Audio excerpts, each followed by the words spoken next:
My mother-in-law stared intently at the allergy test results. The moment she confirmed our child's blood type, she started yelling, "You're the worst! This isn't our son's child! We're all blood type O!" She crumpled the test results and threw them on the floor in a frenzy. "I've thought something was off since you announced your pregnancy. You cheated! Divorce our son!" Quietly, I picked up the crumpled test results from the floor. Then I confirmed something instantly. "Yes, mother-in-law, he's not your son's child." My name is Kay Forrester, 34 years old. I live with my husband Jake in a rented apartment in New York, a workplace romance. Despite his busy work, Jake is a kind husband who actively helps with household chores. Even today when I came home, he had washed the frying pan and dishes used for breakfast. "Welcome back. Try not to push yourself too hard with the overtime. You won't be able to handle it, Kay." "I'm home, yeah, I know, but I can't just ignore them. I can't help it."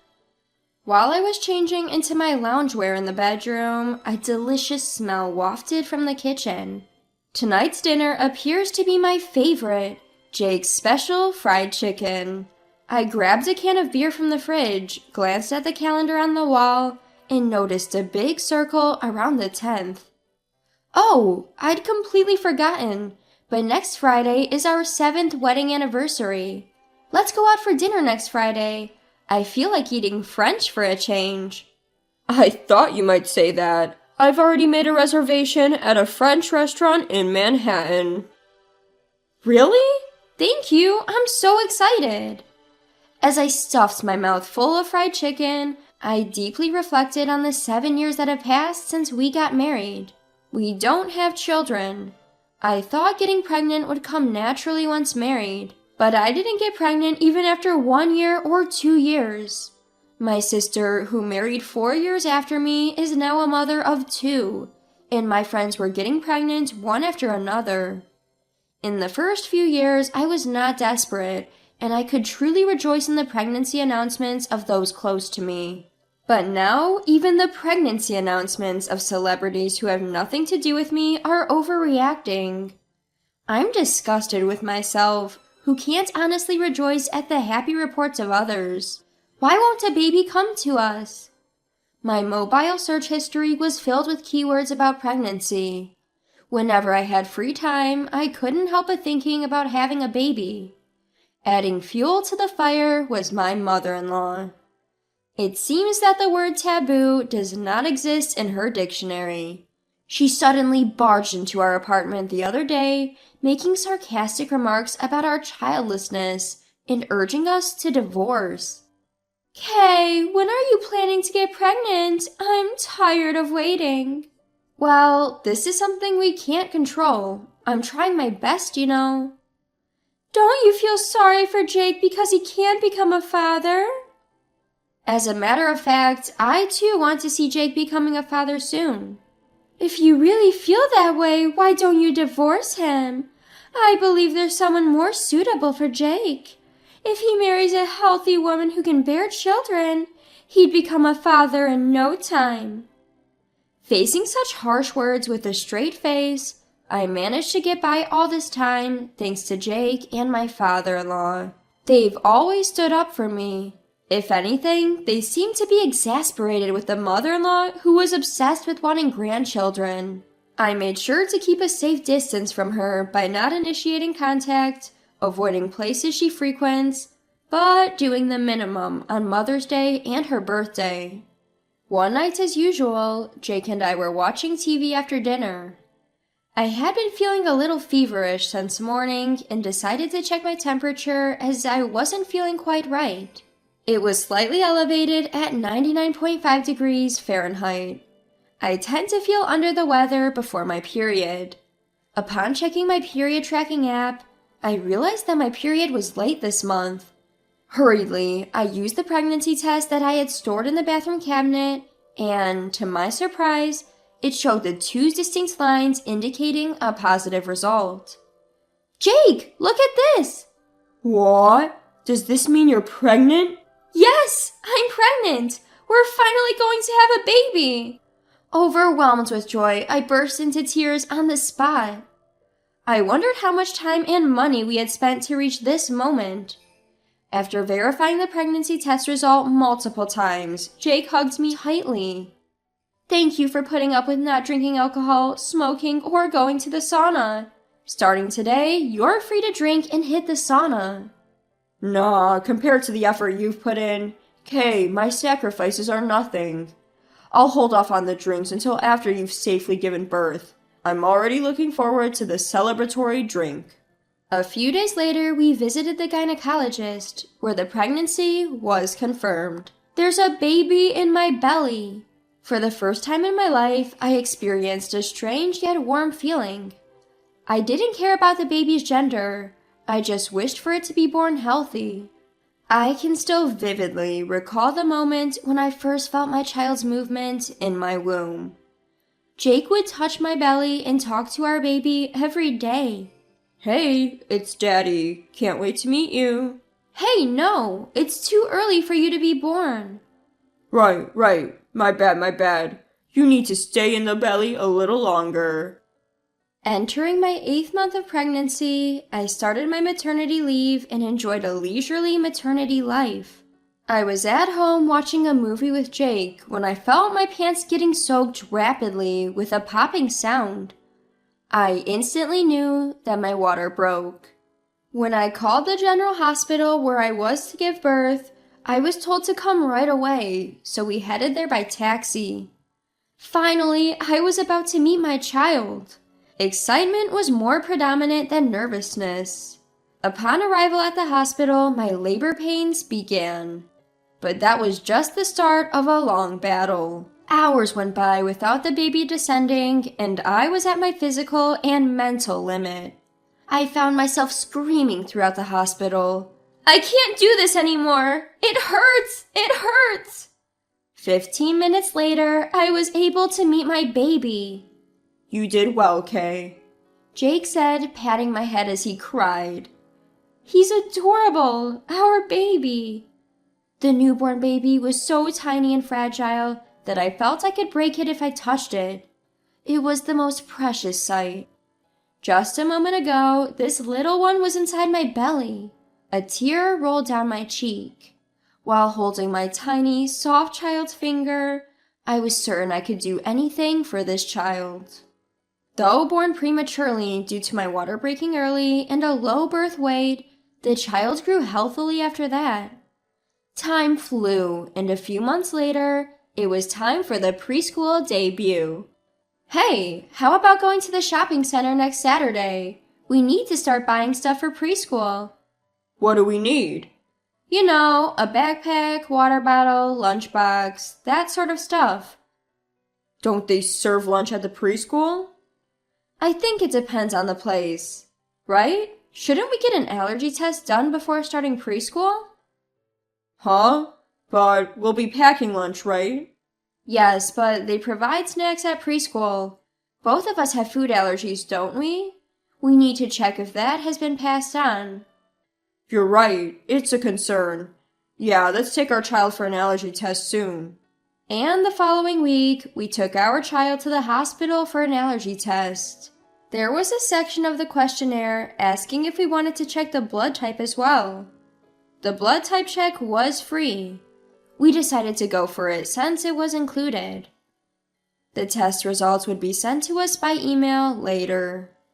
The world has indeed become very convenient. A few days later, when I returned from shopping, there was an envelope in our mailbox. The allergy test results had arrived. After washing my hands, I immediately opened the envelope to check the results. As expected, our child seems to have a few food allergies. I felt a bit guilty about this, but it's okay. Jake and I both have a lot of knowledge about food allergies. Now there are many alternative foods and allergy-friendly foods available, and some children's allergic reactions lessen as they grow. I put the test results on the refrigerator door with a magnet so that Jake can check the results later. Alright, I think I'll start preparing dinner. As I put away the groceries I bought, the doorbell rang. Checking the footage of the front porch, I found my in-laws unexpectedly standing there. Frustrated by their unannounced visit, I opened the front door. "Hello, father-in-law, mother-in-law. It's been a while." "Kay, we're sorry for dropping by unannounced. I told Lisa that we should have informed you in advance." "We don't need to inform anyone when visiting our own son's house. Now please let us see our grandchild." My mother-in-law barged in, spreading out the children's clothes and toys that she was holding in her arms all over the living room. All high-end stuff. My mother-in-law is a brand fanatic, the complete opposite of me, who has no interest in luxury brands. I started boiling water to make tea for my in-laws. "Wait a minute, Kay. What are you doing?" "Oh, I'm just about to serve tea. Please wait a moment." "I don't want to drink such cheap tea. Don't you have any other beverages?" My mother-in-law said and confidently walked over to the fridge. And then she froze in front of it. She was intently staring at the allergy test results paper stuck on it. "What's this?" "Oh, we thought of having an allergy test done before our child starts preschool." "That's not what I meant. I'm talking about this blood type." "Huh?" I shifted my gaze to the blood type next to our child's name. There it said type A. My mother-in-law, her face turning beet red, started yelling at me. "Kay, you are the worst!" "Calm down, please, mother-in-law." "How can I stay calm? This is not our son's child. All of us are type O." With a burst of anger, my mother-in-law crumpled up the test results paper and threw it on the floor. "I knew something was off when you announced your pregnancy. Kay, you cheated. I want you to divorce Jake. Of course we'll be seeking compensation." I calmly picked up the crumpled test result paper from the floor. And then I was certain of something. Actually, mother-in-law, it's the other way around. Jake is not your son. Jake has type A blood. Upon hearing this, my mother-in-law became enraged, claiming it was impossible because both she and my father-in-law have type O blood, accusing me of lying. She insisted that their son should also have type O blood, as per what she heard at the time of his birth. My mother-in-law was unaware that a newborn's blood type is not reliable and can change as they grow. "Here's the proof," I said, seizing the moment to show her a piece of paper. It was the results of a blood test that my husband Jake had taken as part of our infertility treatment. His blood type unmistakably was A. Seeing this, my mother-in-law turned pale and silently sat down on a chair. She began to sweat coldly, obviously rattled. My usually quiet father-in-law spoke up. "What does this mean, Lisa?" "There's a reason behind this." "A reason? Are you going to make excuses? Stop messing around." This was the first time I had seen my father-in-law explode with such anger. I quickly told my child to go in the other room. Even if they couldn't understand yet, I didn't want them hearing this messy conversation. After a few minutes of silence, my mother-in-law, seemingly resigned, started to tell the truth through her tears. It dates back 30 years. Early in their marriage, my father-in-law often went on long business trips abroad. As he worked for a trading company, he had no choice but to accept these long assignments, no matter the circumstances. My mother-in-law, having moved away from her hometown after their marriage and finding herself with no friends nearby, ended up having an affair out of loneliness. And, shockingly, the other man was a junior colleague my father-in-law was fond of. It turns out Jake is the child born from the affair between my mother-in-law and her lover. How would Jake react when he learns the truth? I was only worried about him. However, Jake seemed surprisingly unfazed by the news. He never verbalized it, but he seemed to have known all along, from the fact that his face didn't look like his parents'. Since the day the shocking truth was revealed, I have not met with my mother-in-law at all. I once received an email from her, but I deleted it without even checking the content. Later, my father-in-law was outraged at being deceived for over 30 years and presented divorce papers to my mother-in-law. It was only natural. My mother-in-law, who had been unfaithful, had no right to refuse, and the divorce was successfully finalized. My mother-in-law, who had been living a luxurious life as a stay-at-home wife without working at all, relying on my father-in-law, seems to be struggling with her livelihood. I wonder if she's looking for a job now.